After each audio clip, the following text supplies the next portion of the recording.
Welcome to Shez Who, your top spot for politics. And we're ever growing here. Now we're at 197 subs. So definitely subscribe to this channel more.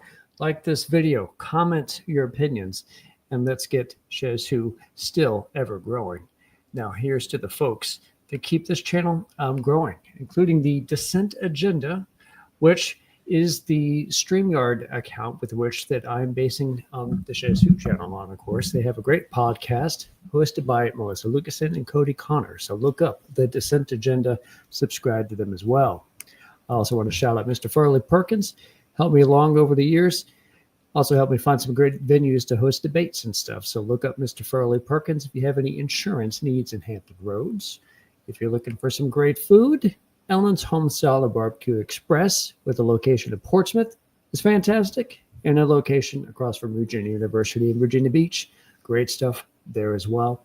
And for a good dessert after that, head on out to ELG Sweet Boutique here in Portsmouth for some great shakes and ice creams and things. Also want to help a good friend, Mr. Seiko Varner at Positive Vibes Incorporated. Look him up because he can help you with some credit fixes, lending of money, debt consolidation, great stuff like that. He also created the Hampton Roads Green Book, a great application if you're looking for Black-owned businesses throughout the Hampton Roads area. So look up the Hampton Roads Green Book, brought to you by Mr. Seiko Varner. Last but not least, the Black Swan podcast, The Chronicles, run by Andrea Dixon-Chisvener, my lovely and awesome, very talented wife. Look on Spotify and Substack for the Black Swan Mindset, The Chronicles. Now, tonight is going to be another breakdown of the Virginia elections with two prominent Virginia politicos, Sam Shirazi and Marcus Calabrese. Sam Shirazi is a Virginia political analyst. He lives in Arlington. He hosts the Federal Fallout podcast, and I just listened to a few of those episodes today on Apple Podcast. His shows have specialized in the recent Virginia elections. Marcus Calabrese is a Hampton Roads resident, founder of Image Capital Group. He specializes in helping branding, public relations, and consulting on political campaigns as well, having helped notables like Delegate A.C. Cardoza and Governor Glenn Youngkin. So both gentlemen have great insights as to what we just saw in the past elections. And let's bring them on right now. Mr. Sam, Mr. Marcus, hope you guys are doing well tonight. Thank you for jumping on the show. Let's get in with the very first question, which, starting on public sentiment, going into November 4th, what would you say were like the biggest things, 2 to 3 things on the minds of Virginia voters? And let's begin with Mr. Sam. Yeah, thanks so much for having me. So obviously my podcast called Federal Fallout. So I think the shutdown was a big deal in Virginia, as we all know. Earlier in the year, DOGE and the federal cuts, I think, were a big deal. And I think, like in 2024, economy, cost of living, inflation, those were the big topics. Not a huge surprise. I think most elections, economy is important. This election, because of, where Virginia is, the impact of the federal government, I think that was ultimately what helped the Democrats get the big win in Virginia. Not super complicated, but I think it was just another reminder that there's the old adage, it's the economy stupid. I think Democrats found it out the hard way in 2024, and I think Republicans found it out the hard way in 2025. How much would you second that, Mr. Marcus? Oh yeah, I would second that literally 100%. I think that they were looking for anything that would take them away from what the shutdown was doing, from long food bank lines. They were just looking for an alternative. They were looking for one of the political parties to really look like they were concerned. And the Republican Party really did not hold that title this time around. All right. Now I want to begin with you, Marcus, on this one. I recall reading every county in Virginia, even the ones that still voted Republican overall, moved at least a little closer to the Democrat side of the aisle. Does this mean a relatively sizable wave happened for Democrats? Explain your question again. Every county, I read this, that every county in Virginia at least partially moved closer to the Democrat side, even if they still won Republican. The margin was much closer this time. So how overall large would you say was this relative Democrat wave? Well, I'll tell you, one of the other consultants that I was working with on the Republican side said it feels like sometimes Democrats just pull voters out of the woodworks. But I think a lot of times it's a lot of the literally, like Sam just said, the old saying is the economy's stupid. When that pressure is on, that pressure pulls a lot of voters out of the woodwork. So I think that's what really made it such a, not even a wave. I mean, it was, I think everyone expected Democrats to do very well. But I think that margin was just a lot bigger than what people expected. Would you follow the same Mr. Shirazi? Yeah, I mean, I think those are all valid points. I mean, the thing I would add is, as much as the Democrats, want to think, everyone loves the Democrats, they got this huge win in Virginia. The reality is Virginia swings election to election, especially these governor's election. There's always a swing against the party in the White House. We saw it in 2021. Now we saw it in 2025. So I wasn't necessarily surprised that every part of Virginia had a little bit of a swing. Obviously, there were different sizes in different places. But, 2021, Glenn Youngkin moved Virginia about 12 points from when Joe Biden won it in 2020. This time, Spanberger moved it about 9 points from where Harris won it in 2024. So it's just the nature of the beast in some ways in these elections, that there are huge swings against the party in the White House. And that's just kind of a thing Virginia always does for some reason. Now, would you say that there would also be, as much as there is a greater Democrat enthusiasm this year, there's also a measurable Republican malaise this year. Did you see that, Mr. Sam? Yeah, I mean, I think those things go hand in hand. I mean, usually when the party in the White House, they get complacent, they're just not as fired up as the opposition. You see that almost every single time, Democrat, Republican. I think this time we saw that more so in places like Southwest Virginia. The turnout really was lower in Southwest Virginia than it was compared to other parts of Virginia. And you could argue, maybe it's just those people weren't as engaged. You could argue maybe that's, whatever reason. And I think that's one of the things the Republicans will have to think about for the midterms, these kind of low propensity voters that like Donald Trump, but don't always show up in these off-year elections. How are the Republicans going to get them off the couch and going to vote next year in the midterms? And Marcus, as someone who's been around a little bit more of the Republican circles, did you get a sort of sense that there was a malaise going on? I wouldn't necessarily call it a malaise. That's not a bad term, but I would say a lot of, I think, Republican voters and a lot of independents who might be open to voting Republican definitely felt cut off. They felt ignored. When you look at the difference between, so I worked on Governor Bob McDonnell's and Governor Glenn Youngkin's campaign, and I was close enough to see with Winsome Sears' campaign. Very strong on the evangelical tone, very strong on the hard conservative tone. Republicans really tried to set a tone that Democrats were hateful, Democrats were angry. Nobody wants to hear that. Voters, independents, in general, especially Democrats, people are concerned, people are scared, and people have their right to feel however they feel. When I worked on Glenn Youngkin's campaign, there was an obvious difference. Glenn Youngkin put a lot of effort into making sure that the message didn't alienate people. It really didn't seem to be the case with this. Even when the lieutenant governor nominee was decided, John Reed, there was a lot of Republicans who really didn't mind John Reed, but the party itself was kind of fractured with that. A lot of them felt Winsome Sears was too conservative, so there was some fracturing with that. Very, very different compared to the last two Republican nominees who won for governor. Winsome Sears wasn't that out in the open when she ran for lieutenant governor. She was very, very public, but she was not anywhere near front and center. She was not the standard bearer. So I think that's that was, you have a party typically seen to be primarily white, Mhm. primarily evangelical, but um, again, that first part, primarily white, is a big deal. And then you have a black woman at the top, and then you have a gay man as lieutenant governor nominee.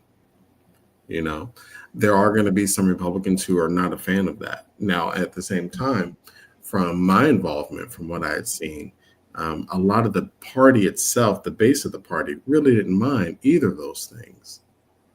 But you did not have someone with a big tent message. You didn't see them, even if you look at where they went. It was not a big tent approach. It was not a let's reach out to the community. I think he went to 2 or 3 food banks when he ran for governor. I didn't see anyone on the Republican side do that this time, especially at a time when food bank lines are long. Nobody went. It's very tone deaf. This would have been the time to head out to food banks, especially right in the middle of the shutdown. Mhm. Which leads me to my next thought, and I think you'd be the one to start with this one. Would you say that Terry relatively was worse than Abigail, and Glenn was relatively better than Winsome? Oh, by far. But I don't have to say that. The voters said that. Mhm. The voters made that abundantly clear. I think Terry assumed he would be governor because he had been, and he slipped up on that. I think the lieutenant governor felt very confident, almost ordained, that she would be governor. I think she slipped up on that. I think she missed a large portion of the electorate. Obviously, that the voter results prove that. But I think she missed a large audience by not thinking she could lose. Hillary didn't think she could lose either. Mhm. She's sitting at home. Yep, she's been at home for many a year now. So there's that. Now, I want to move it a little bit to the Jay Jones section of the race. Would you say, Mr. Marcus, and we'll bring Sam on in a second, that that was kind of an actual nothing burger, or was the wave too big, or did people nowadays just sort of shrug off such controversies after seeing precedents with Trump over the past decade? Yeah, I think the precedence with Trump was a huge factor because it let people feel kind of justified. But I mean, the wave was so big. It's interesting because there's really a lot of people that I've spoken to that feel like there's no reason in the world Jay Jones should have won, considering Jason Miyares was one, the incumbent. 2, Jason Miyares hadn't had any type of scandal or any type of negativity about him in the press or his office. Maybe someone might disagree with him on policy, but I don't think anyone could really say he was a negative force in that office. But then you have someone who literally said something like what Jay Jones did that would have cost anyone the race. But I think that wave was so big, and the precedent of President Trump having said so many just distasteful things, I think it gave him a huge buffer. There was a significant vote drop off when you look at Lieutenant Governor and Jay Jones, but it was enough to save him. And I think a lot of people weren't concerned about that. They wanted to send a message, and they did. I would agree. It just seems like these types of controversies aren't as controversial because now people are more entertained by them. They're not appalled by them. Yeah. If that were to make sense. Now, let's look at Virginia Beach, for example. We saw some really good Democrat turnout, and it looks like the bottom of the Republican ticket won versus the top of the ticket, as Miyares defeated Reed, but Reed also defeated Winsome. Did the top of the ticket, and beyond places than just Virginia Beach, hurt the entirety of the Republican ticket? Yeah, there was. When you again compare the difference between Governor Youngkin and and just this race alone, or Governor Bob McDonnell. Governor Bob McDonnell won with a 10-point spread.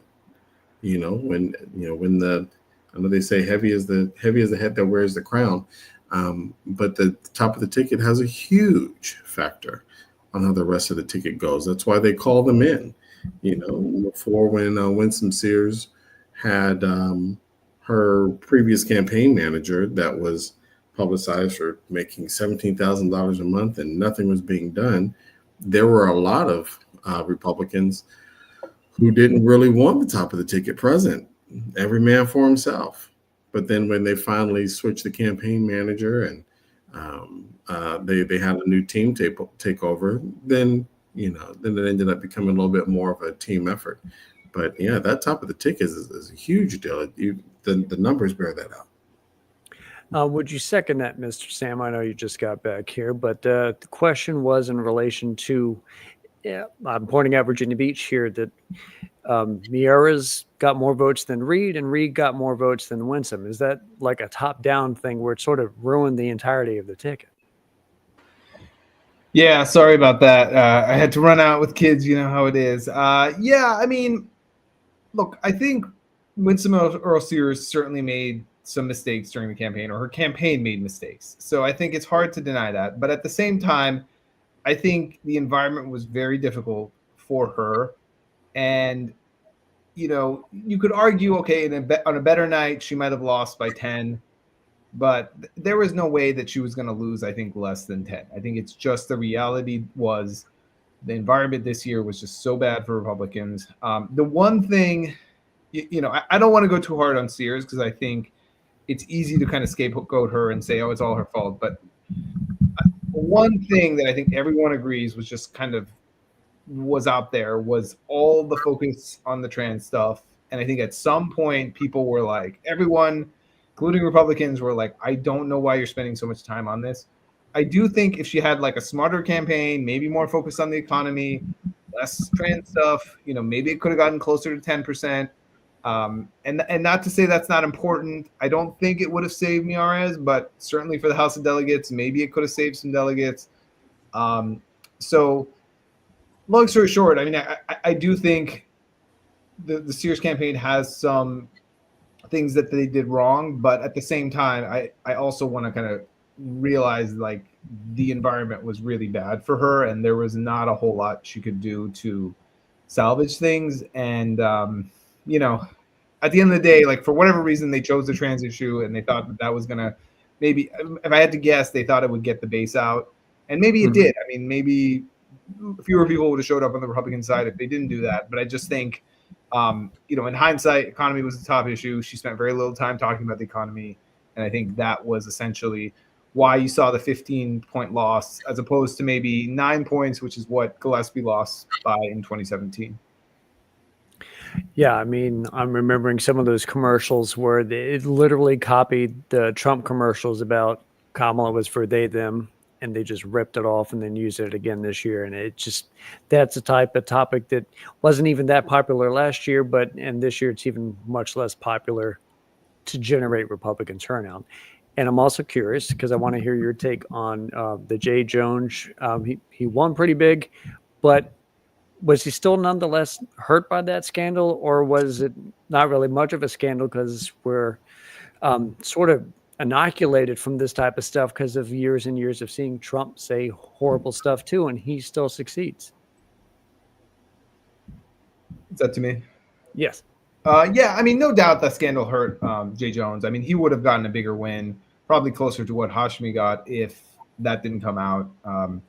And there were I heard a lot of voters who ended up voting for him saying things like, I didn't like what he did, but obviously Trump has done the XYZ. So I do think in some ways, having Trump there was always going to, ultimately carry the day for Jay Jones.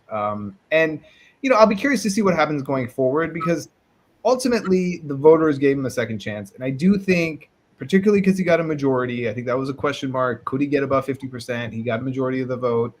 I think, I don't think it's a completely clean slate, but typically after you win an election, it can fix a lot of problems. We saw that with Donald Trump when he won the election. People gave him space. He was the president, despite a lot of the stuff in his past. So I'm curious to see if going forward, Jay Jones, if he does a job as Attorney General, he focuses on that. Does he potentially kind of move past this? And does it become kind of old news? Because at the end of the day, it hurt him, but it didn't end up making the ultimate difference. Marcus, I want to lead with you on this next one because you've also done some help with some of the delegate races. But man, there was a big, 13 plus seats flipped from Democrat over the Republican. You had your eyes on the ground in some of the races. Can you give some of your opinions on maybe the entirety of the flipping and some of the special races you got to see directly? Any surprises that you might have seen along the way? Well, so actually last year before the presidential election, I was at an event and one of the consultant from UVA, I think Larry Sabato, was talking about the presidential race, and actually Delegate Phil Hernandez said it. He called it out. He said if Trump won the election, the Democrats would win. I think he said 30 seats, but he might have said 13 seats. But he called it out. Then he said if President Trump won the election, then Democrats are going to sweep the next election. He was absolutely right. But I think it still goes to the same thing. A lot of people really just wanted to send a message more than anything else. And they were out for it. Any voter who was paying attention, and even more so for voters who felt it, they're seeing a lot of job loss unnecessarily. They're seeing a lot of economic pressure unnecessarily, just because they feel like, not even feel like, it's obvious that Republicans have not been doing a good job of relieving any type of economic pressure. They didn't talk about any of it. They really didn't. No one came out with a new plan. Even if you look at the debate between Spanberger and Sears, even then, no one came out with any kind of plan. No one really spoke about anything. Winsome was hard on Abigail, do you have nothing else to say? And Abigail Spanberger just kind of stood there. But no one came out with a new idea. No one came out with anything that really addressed these issues. But as far as the delegates, I think they really just rode that wave. And now if you look at something like Bloxham and some of those other seats that are kind of really so gerrymandered, and Bloxham has been in that seat for a minute, and even before it was redistricted, he had been in that seat for a minute. Again, a lot of voters weren't even really looking for why they should vote a certain way. They really just voted with their feelings, and their feelings were merited. Mm-hmm. You can't say they weren't merited. They were absolutely merited. But let's be honest, when all these things are going on, people aren't really thinking about the policies that their delegates are talking about. They're not. Even if you look at, for instance, the Portsmouth Commonwealth Attorney's race, you look at some of those races, three solid candidates in that race. They literally were voting in a wave.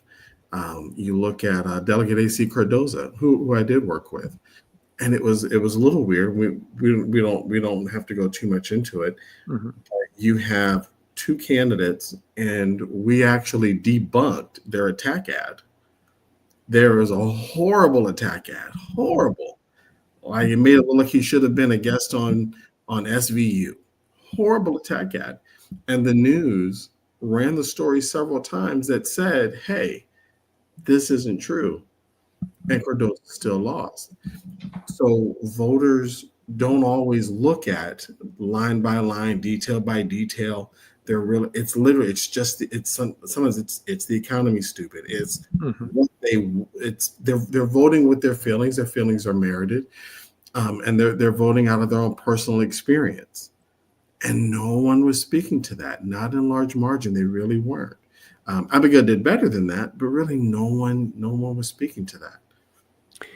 Mr. Sam, you recently did a show that was really good on recapping the 13 flips. And I'm curious how much you were able to comment on things that you did not expect as of maybe a couple of days going into the elections. What could you speak on that you have seen and digested post the election results? Yeah, I mean, I think it's pretty much what Marcus said. I mean, to build on that, what surprised me were some of the flips at the end where, I thought probably the Democrats would get up to 60, but I did not expect 64. And I think one of the surprising results was in the Spotsylvania area, where the dean of the House of Delegates, Bobby Orak, has been there since 1989. He lost. And I think it was just, Spanberger carried so many of these districts at the top of the ticket. There was some ticket splitting at the House of Delegates level. But to Marcus's point, I mean, people were just sending a message. They wanted to vote straight ticket to, for whatever reason, probably to, express frustration at the economy or to express frustration at the Trump administration. And, I think some of these delegates had stronger brands, some of them had weaker brands, but at the end of the day, it didn't really matter because people were just sending a message. And, the opposite happened in 2021. I mean, there were a bunch of flips that were pretty unexpected in 2021 because people were frustrated with the Democrats. And that's kind of what happens. And, it might not seem like it fair in a sense because, some of these delegates, they may have worked hard for the districts, but at the end of the day, like, I think we've really gotten to the point of the nationalization of politics where a local delegates race shouldn't really be about national politics, but it's essentially become a referendum on Trump, and that's just the reality. And so, anyways, long story short, I mean, I think that getting to 64 really just showed me that people were frustrated. They wanted to send a message, and they did it up and down the ticket. That's why Jay Jones won, and yeah, that's why we got a complete blue wave in Virginia. And Mr. Sam, would you say the shutdown, especially in the past 2 to 3 weeks, as SNAP was starting to get threatened, did that also really played a part in just the increasing sentiment? It wasn't just about being anti-Trump. It's now also anti-shutdown. And what can the Democrats do to reverse something like that? How much do you think that played into it? Yeah, I mean, no doubt, particularly in Northern Virginia and where you are, Hampton Roads, shutdown has a big impact on the economy. And, I think the Republicans really never really had a coherent message on the shutdown. Some of the Republicans were saying, well, like, who really cares? These are mainly Democrats, which obviously isn't a great attitude to have towards the shutdown. Other Republicans were like, well, the shutdown is actually the Democrats' fault. And probably that would be a stronger argument if you could kind of make it stick. But I think the overall problem with that was, whatever you want to say about President Biden, there was never a shutdown when he was in office because he didn't mind making backroom deals. He didn't mind compromising with the Republicans. So there was never a shutdown. And so I think for a lot of Americans, instead of the details about what is a shutdown about, they just kind of saw, oh, Trump is back. There's another shutdown. The last big shutdown was under Trump. So I think it's just, again, that association with Trump, things not necessarily going right in DC, that hurts the Virginia economy. So, I think that all kind of was part of the equation. And, ultimately, it's hard. I don't know what the Virginia Republicans could have done other than maybe trying to take this more seriously. And it doesn't mean they're going to have necessarily the greatest, message on it. But I do think for a lot of voters, there was a sense for the Republicans to kind of just dismiss the shutdown or dismiss people's concerns. And, it is a big deal in Virginia, and you can't pretend like, hundreds of thousands of workers, not getting paychecks is not going to impact the election. I think, Marcus, you might second that as someone who knows Hampton Roads as well as I do. Federal shutdowns are really going to bring down sentiment in this area. And who is the party in power that people would think of the shutdown? The Republican Party. So because of that, did you think that also helped boost Democrats? Well, it certainly did. There was another consultant who said he posted that Tim Kaine and Mark Warner voting for the shutdown was going to make Winsome Sears governor. It was one of the silliest things that I had seen. I knew that it was going to hurt Winsome because a lot of people are going to look at Trump for it. And then Governor Trump Jesus, Governor Youngkin responded with Vina, which is great. That's good. But you know what voters are really sick of? They're really sick of people being late to the solution. That's not what people vote for. They vote for the voters might not necessarily say it, but one of the things that I really base my political consulting on is consideration, being considerate, right? And so if you want the job, right, whether it's governor, mayor, city council, whatever, then you should really be prepared for some of this stuff. It really should not come as that much of a surprise. So the fact that Virginia had to create something to help with food stamps, okay, fine, but why didn't we have something already? And actually, one of the suggestions, and Delegate Cardoza actually liked it. Mm-hmm. He was actually very, very, very excited about it. From my understanding, he sent it to the top of the ticket, and it fell flat. But I told him what Republicans should do to try to turn some of the sentiment was they should have said, well, if, because Republicans were blaming Democrats, Democrats were blaming Republicans. Republicans could have hit the narrative of if Democrats won't feed Virginia, then we'll do it ourselves. Now imagine if one party and their elected officials said, we're going to have a massive food drive. We're going to do it, for the rest of the 2 weeks. Please look, here's a list. Here's a link to pantries in your area. Please go volunteer or donate here. And then you see your elected officials walking in with bags of food to say, if they won't do it, then damn it, we will. I'm not saying that's a solution, but I'm saying it at least changes the dynamic to show that people care, instead that your elected officials care, instead of them saying, oh, we're surprised. We didn't vote for you to be surprised. We voted for you to be solution oriented. And they weren't seeing that anywhere. And because you have the top of the ticket and nationally, you have Republicans in power. Yeah, a pox on all their houses.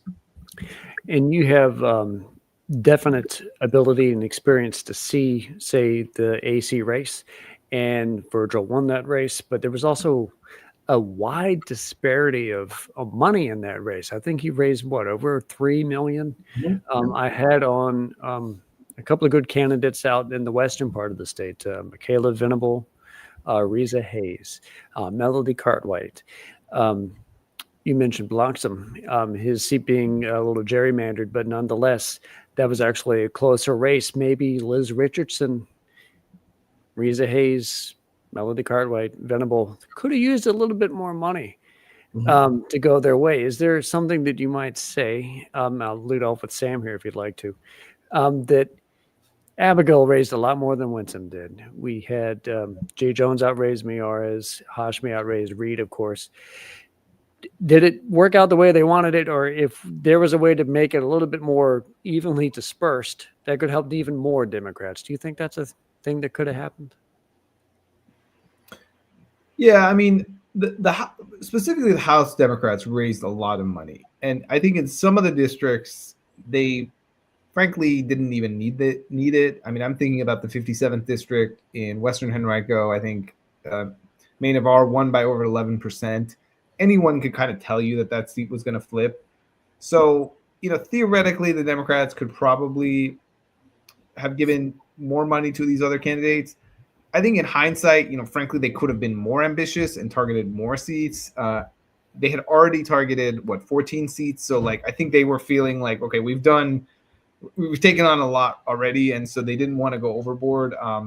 I'll be curious to see in 2027, some of the seats that you mentioned, maybe the Democrats would be willing to kind of spend the money there.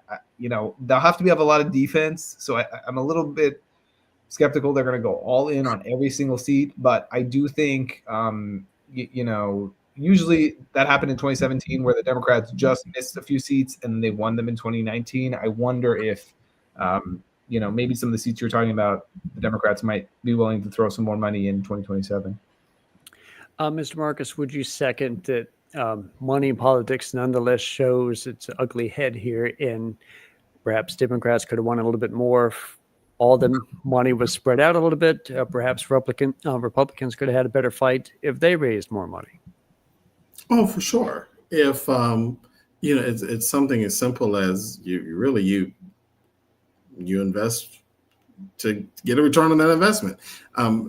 Parties are very, very funny with that. A lot of times they just they're not willing to take the risk. They look at what they see they can. They literally just go by the numbers, which makes sense a lot of cases. But at the same time, they're not really willing to invest.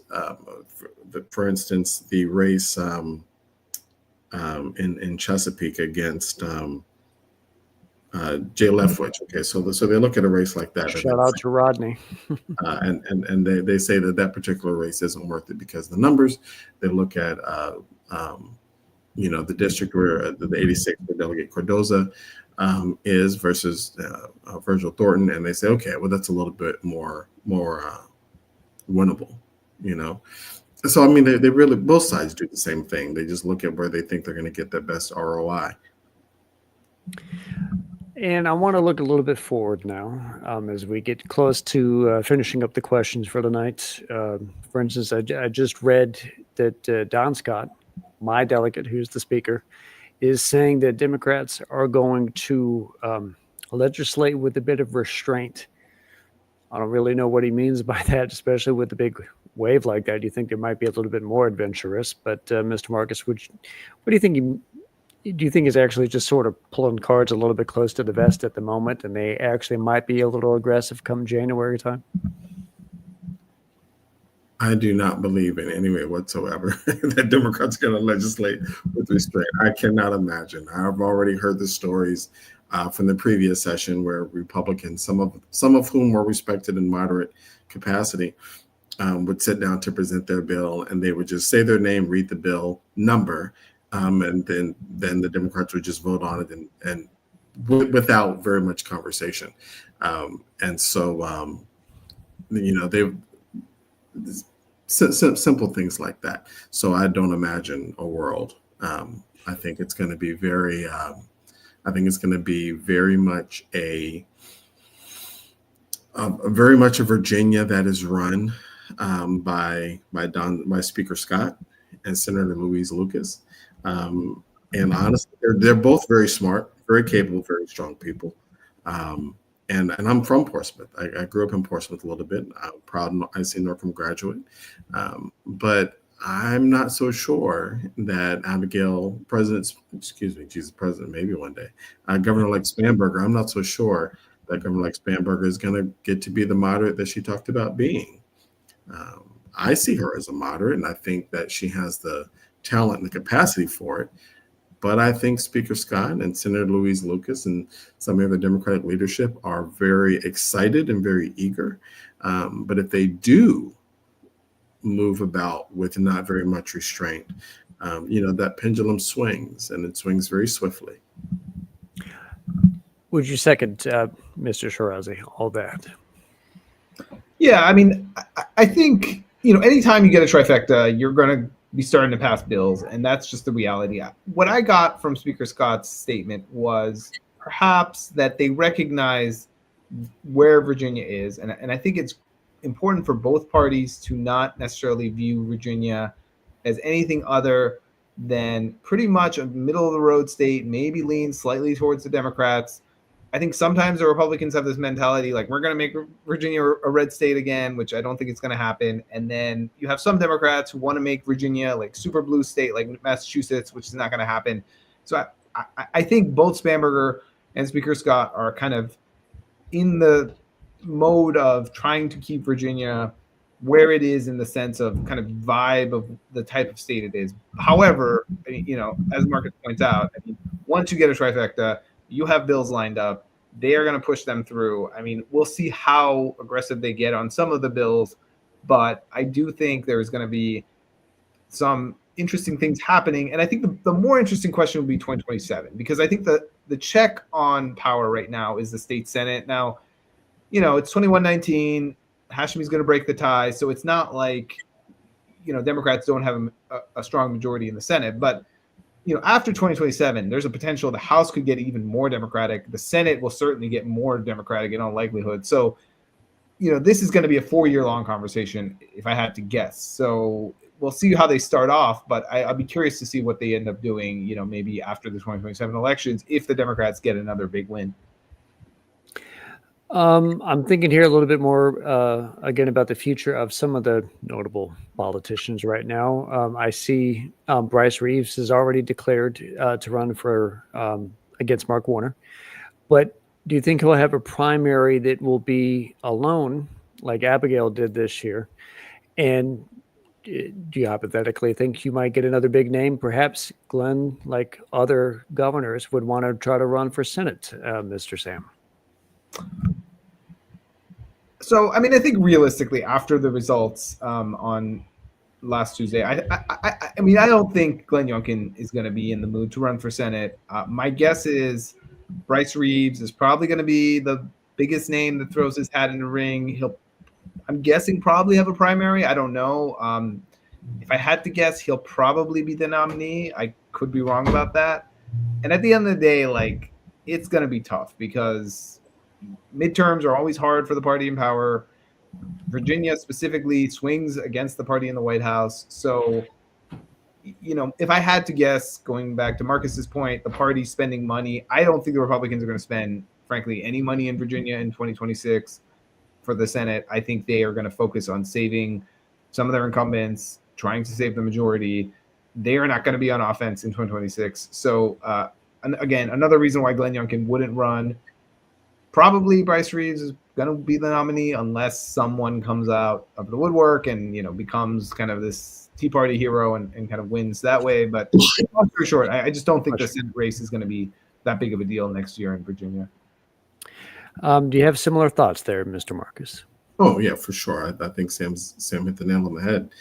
I would be. I wouldn't be surprised if a mayor or a former mayor or a former congressman or someone saw it as an opportunity where they could get the nomination and think that they could be the savior of the Republican Party. But against Mark Warner, that's a tough road to hoe. Bryce Reeves does have a very solid background, so it'll definitely be a worthwhile conversation. It's not going to be, no one should ever. I always believe that you should try your best not to underestimate your opponent. And I don't think Mark Warner would do that. But I think it's going to be a substantial conversation. Bryce Reeves is a law enforcement officer, military background. So it'll be a conversation worth having. But I don't imagine someone like, Jason Miyares or Winsome looking for a comeback, or Governor Youngkin just finished being one of one. I don't think he wants to be one of 100. Makes sense. Well, how about a little bit of some final thoughts, Mr. Marcus, just about the elections and what you see going into next year? Yeah, I think that it's going to be interesting. I was talking to one of the Republican consultants that I work with. They're concerned that the Republican Party in Virginia is going to be like the Democratic Party of Mississippi, kind of just there for show. And I could see that to a point, but at the same time, I always believe it's always good to have some type of forced compromise. I think that's where you get the best work done. So it'll be interesting to see if the Republicans do mount a comeback. They're going to need another Glenn Youngkin, or they're going to need another Bob McDonnell. But Bob McDonnell ran for governor as attorney general, and right now the Republicans don't have anyone on deck. So it'll be interesting to see what happens. I think Sam is right. I think it's going to be a 4-year conversation, but it's going to be a lively one, because even though Virginia looks blue right now, I would still say it's purple, because again, it doesn't take a lot for voters to feel like, again, they vote. I don't think they voted necessarily off of the substance of policies. They voted off the substance of personal experiences, and moods change. So it'll be interesting to see how Democrats manage that mood that they got, the momentum. It'll be interesting to see. And Mr. Sam, what are your final thoughts on the elections you just had and what you might foresee in the next year or so? Yeah, so I mean, I appreciate you having me on. Marcus had some really good insights, and I appreciate that he kind of seems to have, gotten the message the voters sent. And I'll be curious to see, do the Republicans change course at all? Do they kind of get this, get why the elections didn't go well uh, last Tuesday? And also at the same time, do the Democrats build on their success, and do they not necessarily get overconfident? Because I do think there is a temptation when you win a big election to the next election just assume, oh yeah, we're entitled to win. Country is moving our way, and nothing is predetermined in politics. 2021, Glenn Youngkin gets this big win. Republicans feel good. There wasn't the red wave in 2022. Everyone thought was coming. Various reasons for that, but I think the Democrats cannot just assume, oh yeah, 2026 is going to be this huge blue wave. A lot of things can change. The Republicans are going to adapt. There's going to be, a lot of stuff going on. And so I think the Democrats, while they had a good night, it's one night in a couple states. And, frankly, they're blue leaning states. And where the Democrats have to win next year are more purple, more red. And I don't want to kind of assume automatically the Democrats are on the way to kind of winning majorities in Congress just because they had a good night in this November. So, anyways, that's what keeps politics interesting. You never it's unpredictable. I think that's the one thing that's always fun about elections and politics is you think you know what's going on, but it always surprises you. And even in this year in Virginia, we thought Democrats would do well. They did better than we expected, and maybe they'll do well next year, but we can't take it for granted one way or the other. And I'm glad to be getting as much great information from both you gentlemen tonight. Thank you personally for coming on the show. I want to shout out Image Capital Group. If you're looking for a little great branding, look for Mr. Marcus Calabrese at Image Capital Group. And also follow Sam Shirazi around at Federal Fallout Podcast, Apple Podcast. I'll listen to some great stuff today. It's good stuff. I look forward to hearing more from you guys both in the future. And again, thank you for coming on tonight. You guys have a great night. Thank you. Yeah, thanks for having me. Bye. This has been another great Shiz Who, where you're going to learn all about the politics of Virginia that you need to know. Thank you to both of those gentlemen. And I hope you guys have a great night. I'll catch you next time, and subscribe to Shiz Who.